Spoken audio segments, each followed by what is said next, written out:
آگے اللہ سبحانہ تعالیٰ فرماتے ہیں فخلف، تو پیچھے آئے، من بعدہم، ان کے بعد، خلف، نا خلف جانشین۔ خلف کا لفظ جب لام ساکن کے ساتھ آتا ہے تو اس کے معنی نا خلف کے کیے جاتے ہیں، یعنی اپنے اسلاف کے کردار کے خلاف عمل کرنے والے اور ان کی نیک نامی اور بزرگی کے خلاف جانے والے لوگ، نالائق لوگ، نا اہل جانشین۔ فخلف من بعدہم خلف، تو پیچھے آئے ان کے بعد نا خلف جانشین، اضاعوا الصلاۃ، جنہوں نے ضائع کر دی نماز۔ نماز کو ضائع کرنے سے مراد نماز کو چھوڑ دینا، سنت کے مطابق ادا نہ کرنا، پڑھنا لیکن ٹال کر پڑھنا، اور یہ تب ہوتا ہے جب انسان کی نظر میں نماز کی اہمیت نہیں ہوتی۔ وقت پر ادا نہ کرنا، جماعت سے ادا نہ کرنا، اور یہ بات خاص الخاص مردوں کے لیے ہے۔ نماز کو آخر میں پڑھنا، یعنی سارے کاموں کے بعد آخری کام نماز کو بنانا، یہ بھی نماز کو ضائع کرنا ہے۔ سستی اور بے دلی سے ادا کرنا، جلدی جلدی بغیر شعور کے پڑھنا۔ اب جیسے ہی ناخلف جانشین آئے، انہوں نے نماز کو ضائع کر دیا۔ اس سے کیا پتہ چلتا ہے کہ پہلا بگاڑ نماز میں آتا ہے۔ نماز ارکان اسلام میں سب سے اہم رکن ہے، جس سے ایک مسلمان کا اللہ سے تعلق بنتا ہے۔ اگر کسی نے نماز چھوڑ دی تو اس کا کنیکشن اللہ سبحانہ تعالیٰ سے ٹوٹ جاتا ہے۔ نماز کسی حالت میں معاف نہیں ہے، نہ مریض کو معاف ہے، نہ مسافر کو معاف ہے، نہ جنگ میں معاف ہے، لیکن یہ کہ مختلف حالات میں شریعت ہمیں رخصت ضرور دیتی ہے، لیکن نماز پھر بھی چھوڑ نہیں سکتے۔ اب انہوں نے نمازوں کو ضائع کیا، واتبعوا الشہوات، اور انہوں نے پیروی کی خواہشات کی۔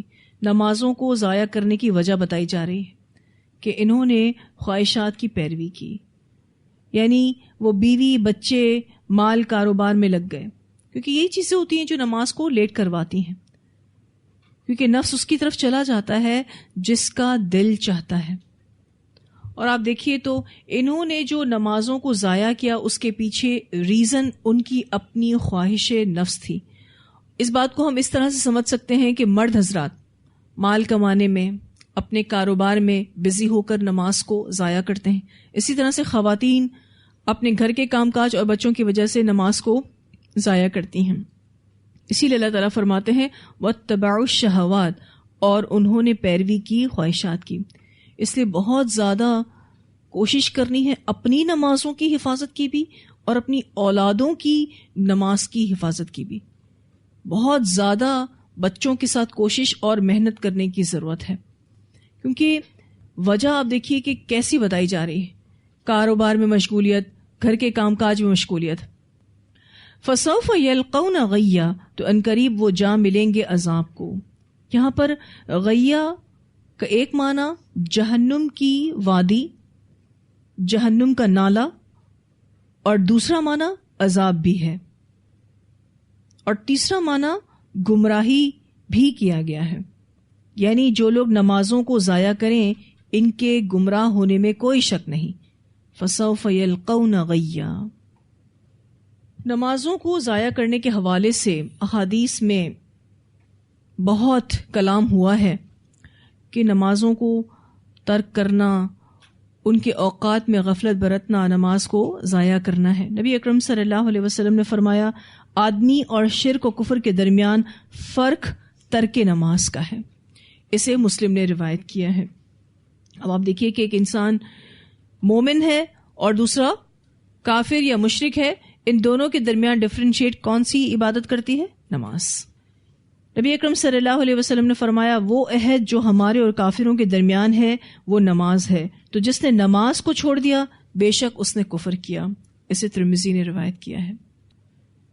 پھر یہ کہ نمازوں کو لیٹ کرنا، یہ بھی نمازوں کو ضائع کرنا ہے۔ نبی اکرم صلی اللہ علیہ وسلم نے فرمایا تم اس وقت کیا کرو گے جب تمہارے اوپر ایسے امیر مقرر ہوں گے جو نماز کو اس کے وقت سے لیٹ کریں گے، یا فرمایا نماز کو اس کے وقت سے قضا کریں گے۔ میں نے عرض کی کہ آپ مجھے کیا حکم فرماتے ہیں؟ آپ صلی اللہ علیہ وسلم نے فرمایا تم اپنے وقت پر ادا کر لینا، پھر ان کے ساتھ بھی اتفاق ہو تو پڑھ لینا کہ وہ تمہارے لیے نفل ہو جائے گی۔ اسے مسلم نے روایت کیا ہے۔ یعنی ایسے امام آئیں گے جو نماز کو لیٹ کریں گے، اس صورتحال میں آپ نے جلدی پڑھ لینی ہے، آن ٹائم پڑھ لینی ہے، اور پھر یہ کہ اگر ان کے ساتھ پڑھنے کا موقع ملے تو وہ بھی ادا کر لیں۔ آپ صلی اللہ علیہ وسلم نے کیا فرمایا ہے؟ وہ تمہارے لیے نفل ہو جائے گی۔ پھر یہ کہ خواہشات کی پیروی کرنے کی جو بات آئی اس میں کہ نمازوں کو ضائع کرنے کا ریزن یہ ہے، اس سے کیا پتہ چلتا ہے کہ انسان اپنی مرضی کو ورث کرتا ہے، ویلیو کرتا ہے، امپورٹنس دیتا ہے، اور اللہ کی مرضی کو چھوڑ دیتا ہے۔ یہ ہے اپنی خواہش کو الہ بنانا۔ پھر اللہ سبحانہ تعالیٰ فرماتے ہیں فَسَوْفَ يَلْقَوْنَ غَيًّا، تو ان قریب وہ جا ملیں گے عذاب کو۔ غی دوزخ میں ایک وادی یا نالہ ہے، جیسے کہ ایک معنی میں نے آپ کے سامنے بیان کیا۔ کہا جاتا ہے کہ اس میں دوزخیوں کا لہو اور پیپ بہے گا، یعنی ایک نالہ ہے۔ آپ نے کوئی نالہ دیکھا ہو گندگی سے بھرا ہوا، تو یوں سمجھ لیجئے کہ جو نمازوں کو ضائع کرنے والے ہیں وہ اس گندے نالے میں جائیں گے، اور اس میں زانی، شراب خور، سود خور اور ماں باپ کو ستانے والے بھی ڈالے جائیں گے۔ اور آیت سے کیا پتہ چلتا ہے کہ اس میں نمازوں کو ضائع کرنے والے ڈالے جائیں گے۔ ٹھیک ہے، یہ عبداللہ بن ابن مسعود کی روایت ہے۔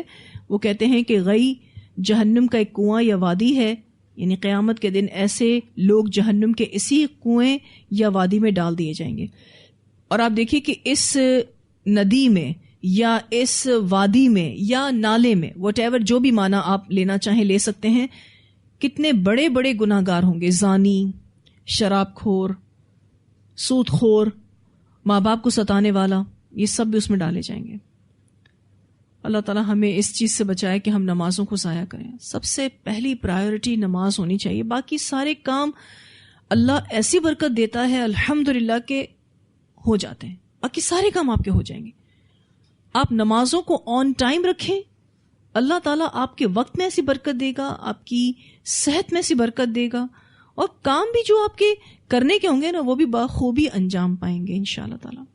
بس یہ ہے کہ نمازوں کو امپورٹنس دینی ہے، کیونکہ سورہ ماعون کی آیت نمبر 4 اور 5 میں اللہ سبحانہ تعالیٰ فرماتے ہیں فَوَيْلٌ لِّلْمُصَلِّينَ الَّذِينَ هُمْ عَنْ صَلَاتِهِمْ سَاهُونَ، بس ان نمازیوں کے لیے بڑی ہلاکت ہے جو اپنی نماز سے غافل ہیں۔ اب یہاں پر نمازیوں کے لیے ہلاکت کہا گیا ہے، یعنی یہ بھی نماز پڑھتے ہیں لیکن اپنی نماز سے غافل ہیں۔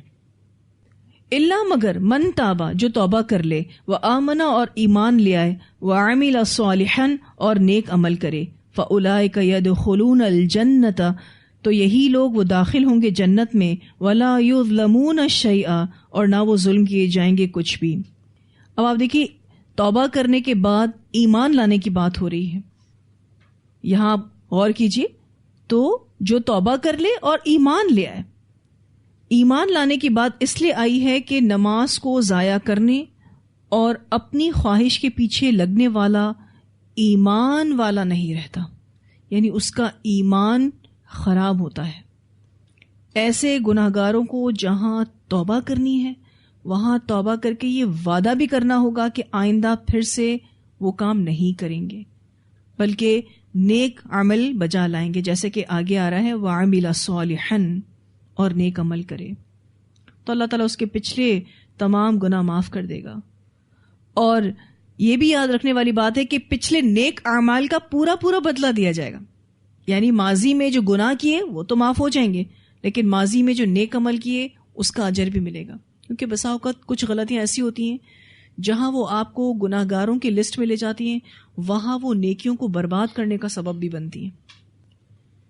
ابن ماجہ کی روایت میں آتا ہے کہ جس نے توبہ کر لی وہ ایسا ہے گویا اس نے وہ گناہ کیا ہی نہیں۔ یہ بھی اللہ کا خاص کرم ہے کہ اگر ہم سچی توبہ کر لیتے ہیں تو وہ بالکل اس طرح سے ہمارے نامہ اعمال سے مائنس ہو جاتا ہے جیسے وہ وہاں تھا ہی نہیں۔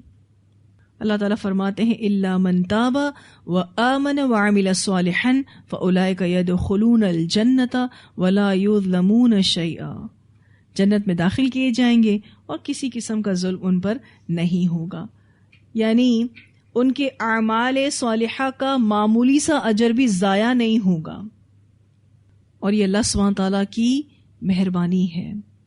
جنات عدنی، یعنی ہمیشگی کے باغات، التی وہ جو، وعد الرحمن وعدہ کیا رحمان نے، عبادہ اپنے بندوں سے، بالغیب ساتھ غیب کے، جنت عدن کا وعدہ ہے۔ یہاں آپ دیکھیں تو ولا یظلمون شیئا کے بعد جو نیکسٹ آیت شروع ہو رہی ہے، اس کے بیچ میں چھوٹا سا لا بنا ہوا ہے، یعنی بات ابھی چل رہی ہے کہ وہ کون سی جنت میں داخل ہوں گے؟ جنات عدن میں داخل ہوں گے۔ التی وعد الرحمن وہ جو وعدہ کیا رحمان نے۔ اچھا آپ دیکھیں کہ اس صورت میں رحمان لفظ بار بار آ رہا ہے، مکی صورت ہے، اور یہ بات آپ کو اچھے سے یاد ہوگی کہ مشرکین مکہ اللہ کو تو مانتے تھے، یعنی کہتے تھے اللہ کو تو ہم جانتے ہیں، اور رحمان اور رحیم کون ہے ہم نہیں جانتے۔ صلح حدیبیہ کا اگر آپ کو واقعہ یاد ہو تو جب رسول اللہ صلی اللہ علیہ وسلم نے کہا بسم اللہ الرحمن الرحیم لکھو، تو کہا صرف بسمک اللہ لکھو بس، کیونکہ یہ رحمان اور رحیم کون ہے ہم نہیں جانتے۔ تو اللہ تعالیٰ بار بار مکی صورت میں اپنے اس صفاتی نام کو بیان کر رہے ہیں۔ تو وہ جو وعدہ کیا رحمان نے، عبادہ بالغیب اپنے بندوں سے ساتھ غیب کے، غیبی وعدہ ہے، ظاہر ہے، ابھی آپ کو دکھایا نہیں گیا کہ جنت عدن کیسی ہے۔ انہ کانا بے شک وہ ہے، وعدہ اس کا وعدہ، مأتیہ آنے والا، یعنی ہر صورت آنے والا، نو ڈاؤٹ غیبی وعدہ ہے، آپ ابھی اس جنت کو دیکھ نہیں سکتے، لیکن یہ وعدہ پکا وعدہ ہے، ہر صورت میں پورا ہوگا۔ سورہ الروم کی آیت نمبر 6 میں اللہ تعالیٰ فرماتے ہیں وعد اللہ، یہ اللہ کا وعدہ ہے، لا یخلف اللہ وعدہ، اللہ اپنے وعدے کے خلاف نہیں کرتا، ولکن اکثر الناس لا یعلمون، لیکن اکثر لوگ اس بات کو نہیں جانتے۔ اسی طرح سورہ الرعد جو آپ پڑھ چکے ہیں آیت نمبر 31 میں اللہ تعالیٰ فرماتے ہیں ان اللہ لا یخلف المیعاد، بے شک اللہ تعالیٰ اپنے وعدے کے خلاف نہیں کرتا۔ اسی طرح سورہ مزمل کی آیت نمبر 18 میں اللہ تعالیٰ فرماتے ہیں کان وعدہ مفعولا، بے شک یہ وعدہ ہو کر رہنے والا ہے۔ اور یہاں سورہ مریم میں اللہ تعالیٰ فرماتے ہیں انہ کان وعدہ مأتیہ، بے شک وہ ہے اس کا وعدہ ہر صورت آنے والا۔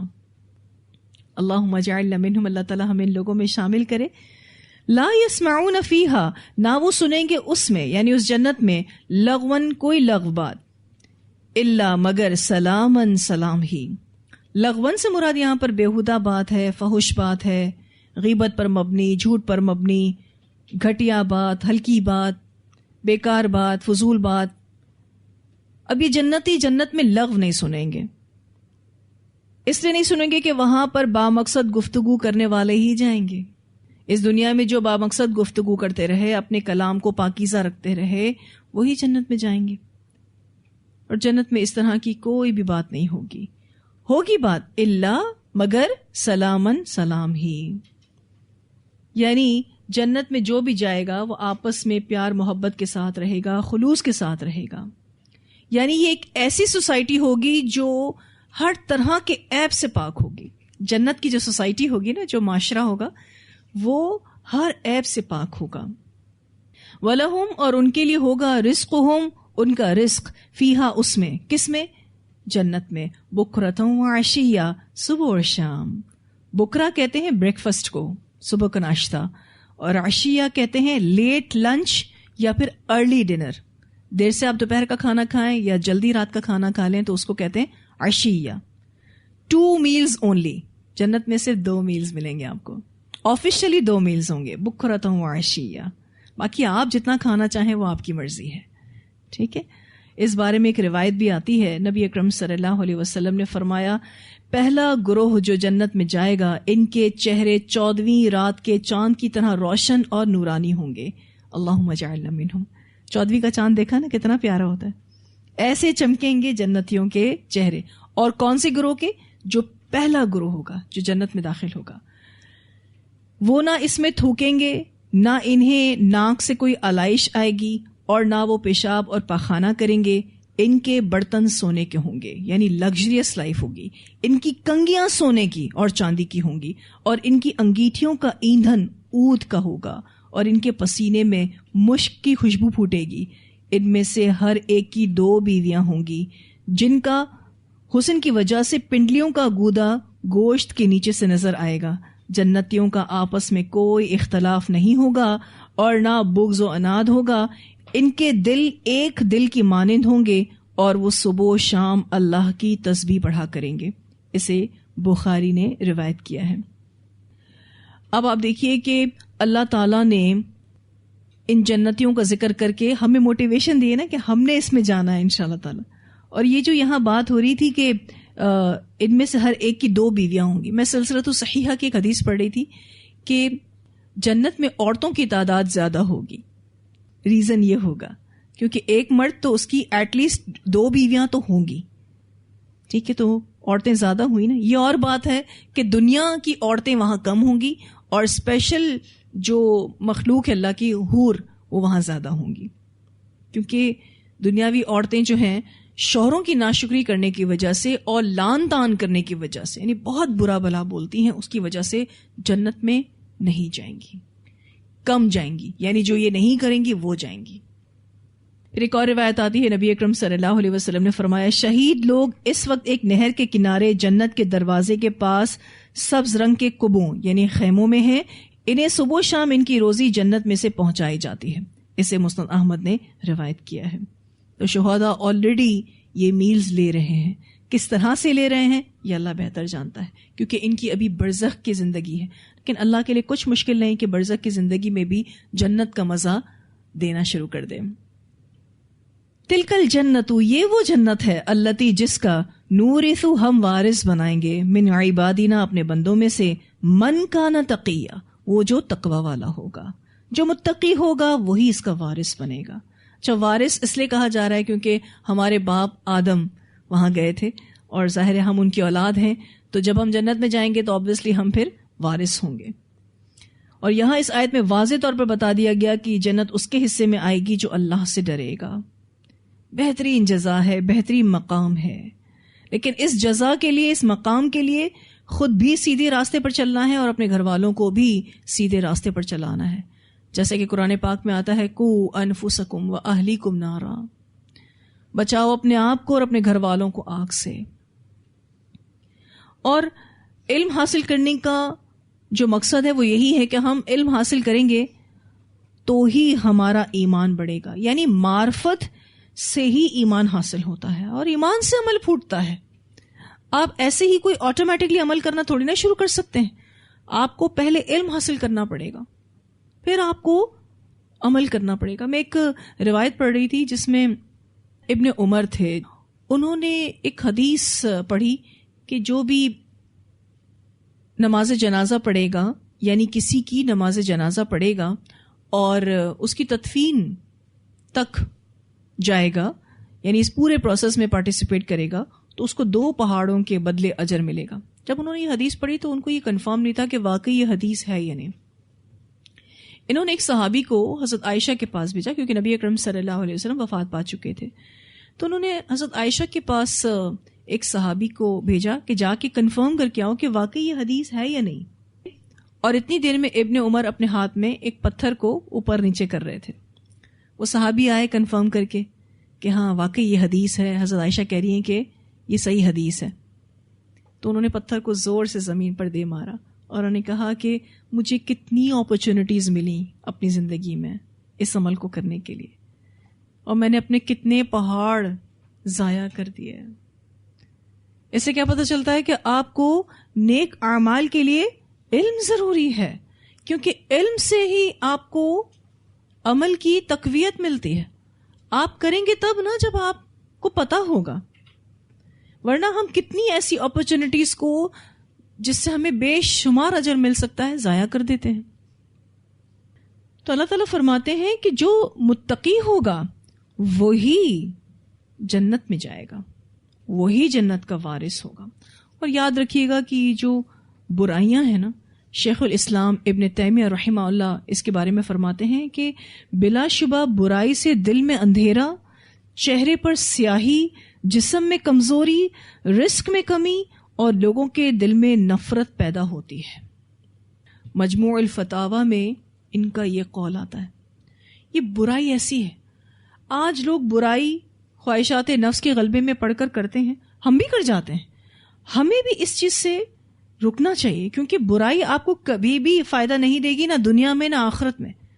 بلکہ دل میں اندھیرا ہوگا. دل میں اندھیرے کا کیا مطلب ہے؟ آپ کو گائیڈنس نہیں ملے گی, آپ کو مزید نیکیوں کی توفیق نہیں ملے گی. ٹھیک ہے, چہرے پر سیاہی. دیکھیں نیک اعمال کی ایک رونق ہوتی ہے. عام شکل و صورت والے چہرے بھی خوبصورت لگتے ہیں, پیارے لگتے ہیں. ریزن وہ جو قرآن و سننا ہے نا, اس کی برکت ہوتی ہے ان کے چہروں پر, وہ روحانیت ہوتی ہے, وہ نور ہوتا ہے جو مومن کے چہرے پر فیل ہوتا ہے. تو چہرے پر سیاہی آ جائے گی اگر کوئی برائی کرے گا تو. اور پھر اسی طرح سے جسم میں کمزوری اور رزق میں کمی.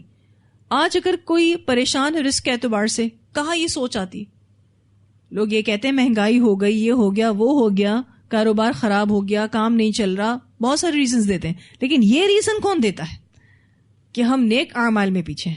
کیا ہماری نمازیں ٹائم پر ہو رہی ہیں یا نہیں, ہم زکوٰۃ دے رہے ہیں یا نہیں دے رہے, باقی دیگر دین کے احکامات کو فلفل کر رہے ہیں یا نہیں کر رہے, دعائیں کر رہے ہیں یا نہیں کر رہے, یہ تو کوئی سوچتا ہی نہیں.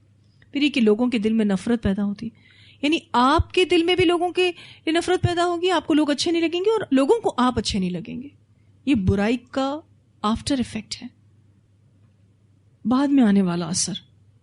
اس لیے خود کو برائیوں سے تو بچانا ہے. اللہ تعالیٰ ہمیں متقی لوگوں میں شامل کرے. بڑی سینسٹیو لائف ہوتی ہے ان کی, بڑے حساس ہوتے ہیں, سوچ سوچ کے قدم رکھتے ہیں, پھونک پھونک کر قدم رکھتے ہیں اور اپنے آپ کو غلط چیزوں میں انوالو ہونے سے بچاتے ہیں.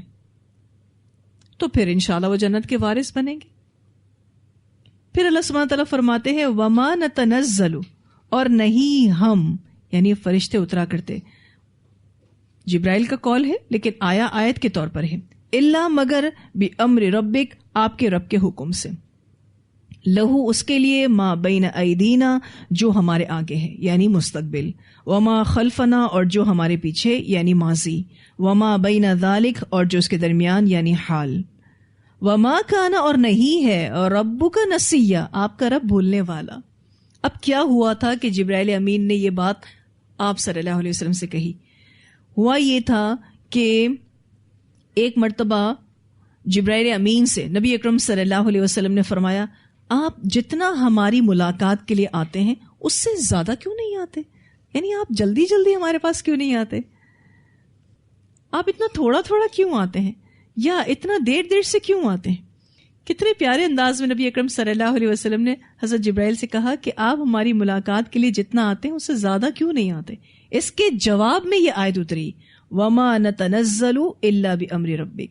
کہلوایا جبرائیل سے گیا کہ ہم نہیں اترتے. کون نہیں اترتے؟ فرشتے, مگر آپ کے رب کے حکم کے ساتھ. لہو ما بین ایدینا وما خلفنا وما بین ذالک, اسی کا ہے یعنی اللہ کا ہے جو ہمارے آگے ہے اور جو ہمارے پیچھے ہے اور جو اس کے درمیان ہے. یعنی اللہ ہمارے مستقبل کو, ہمارے ماضی کو اور ہمارے حال کو جاننے والا ہے.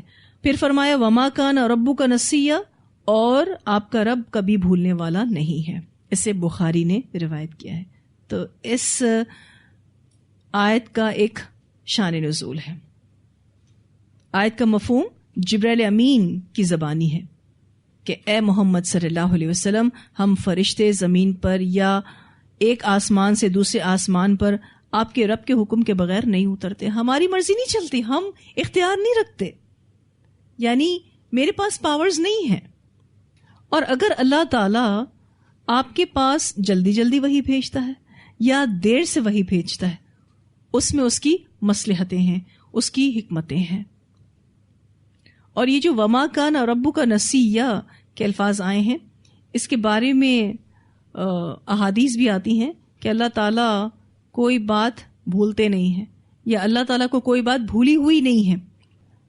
سیدنا عبداللہ بن عباس رضی اللہ تعالیٰ عنہما بیان کرتے ہیں کہ اسلام سے پہلے لوگ کئی چیزوں کو کھاتے اور کئی کو ناپسند کرتے ہوئے چھوڑ دیتے تھے.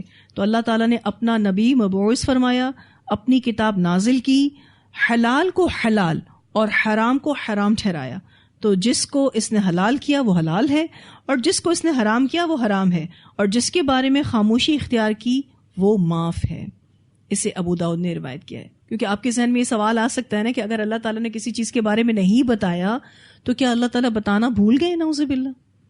تو اللہ تعالیٰ کو کوئی بھی بات بھولی ہوئی نہیں ہے. وما کان ربک نسیا. ایک اور روایت آتی ہے, آپ صلی اللہ علیہ وسلم نے فرمایا, بے شک اللہ نے کچھ فرائض مقرر کیے ہیں, انہیں ضائع نہ کرو, اور کچھ چیزوں سے روکا ہے, ان کی اہانت نہ کرو، اور کچھ چیزوں سے تم سے درگزر کیا ہے بھول کی بنا پر نہیں، لہٰذا تم ان میں چھان پھٹک نہ کرو. اسے دارقطنی نے روایت کیا ہے. یعنی کچھ چیزیں اللہ تعالیٰ نے آپ کے لیے فرض کے درجے پر مقرر کر دی ہیں، آپ ان کو ضائع نہ کریں، یعنی ان کو ادا کریں. اور کچھ چیزوں سے روک دیا ہے، اس کی نافرمانی نہ کریں، اور کچھ چیزوں سے درگزر کیا ہے، بتایا بھول کی بنا پر نہیں، بھولا نہیں اللہ تعالیٰ. ٹھیک ہے. پھر اللہ سبحانہ تعالیٰ فرماتے ہیں رب السماوات والارض، رب آسمانوں اور زمین کا، وما بینہما اور جو ان کے درمیان ہے، فاعبدہ پس آپ عبادت کیجئے اس کی، وہی دیر سے آئے یا جلدی آئے آپ اپنی عبادت کیجئے. واصطبر اور جمے رہیے لعبادتہ اس کی عبادت پر. ایکچولی یہ جو اسپیلنگ آئی نا واصطبر، لفظ تو صبر سے ہی نکلا ہے، معنی بھی صبر کا ہے، جمنے کا ہے، لیکن یہ صبر سے بھی بڑی چیز ہوتی ہے نا، یعنی صبر سے بھی بڑا صبر. واصطبر لعبادتہ اور جمے رہیے اس کی عبادت پر، یعنی زیادہ قائم رہیے، زیادہ فوکس رہیے. واصطبر لعبادتہ کے دو معنی کیے جاتے ہیں. ایک معنی یہ کہ پورے عزم سے اللہ کی عبادت کرتے رہیے اور اس کے احکام بجا لاتے رہیے، اور دوسرا معنی یہ کہ اللہ کی عبادت کرنے کی راہ میں جو مشکلات پیش آئیں انہیں صبر اور ثابت قدمی سے برداشت کیجیے. جو بھی آپ کو اللہ کے راستے میں ڈیفیکلٹیز آ رہی ہیں اس کو بیئر کیجیے، برداشت کیجیے. رب السماوات والارض وما بینہما فاعبدہ واصطبر لعبادتہ هل تعلم له سمیہ، کیا آپ جانتے ہیں اس کے لیے کوئی ہم نام؟ کیا آپ نے اللہ جیسا نام کسی کا سنا ہے؟ اب آپ دیکھیے یہاں سوالی انداز ہے. اچھا بعض دفعہ ہم بھی کسی سے سوال پوچھتے ہیں، ہمارا مقصد یہ کہنا ہوتا ہے کہ ایسا کوئی نہیں ہے. یہاں اللہ تعالیٰ پوچھ رہے ہیں هل تعلم له سمیہ، کیا آپ جانتے ہیں اس کے لیے کوئی ہم نام؟ یعنی کوئی دوسرا اس کا ہم نام نہیں. اور اگر ہم یہ اسم صفت کے طور پر لیں تو اللہ جیسی صفات بھی کسی میں نہیں، نہ اس کے جیسا نام کسی کا ہے، نہ اس کے جیسی صفات کسی کی ہیں. تو یہاں الحمدللہ ہمارا یہ لیسن مکمل ہوا.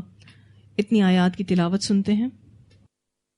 فخلف من بعدهم خلف اضاعوا الصلاة فخلف من بعدهم خلف اضاعوا الصلاة واتبعوا الشهوات فسوف يلقون غيا إلا من تاب وآمن وعمل صالحا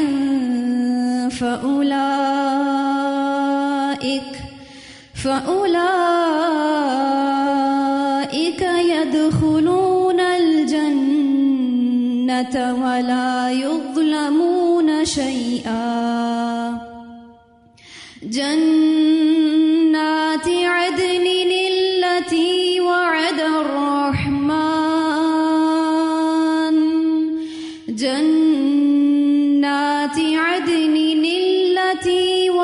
الرحمن عباده بالغيب إنه كان وعده مأتيا. لا يسمعون فيها لغوا إلا سلاما ولهم رزقهم فيها بكرة وعشيا. تلك الجنة التي نورث من عبادنا تلك الجنة التي نورث من عبادنا من كان تقيا. وما نتنزل إلا بأمر ربك له ما بين أيدينا وما خلفنا وما بين ذلك وما كان ربك نسيا. رب السماوات والأرض وما بينهما فاعبده واصطبر لعبادته هل تعلم له سميا. ٹھیک ہے جی، واضح ہے ساری آیات. وآخر دعوانا الحمد للہ رب العالمین. سبحانک اللہم وبحمدک نشہد ان لا الہ الا انت نستغفرک ونتوب الیک.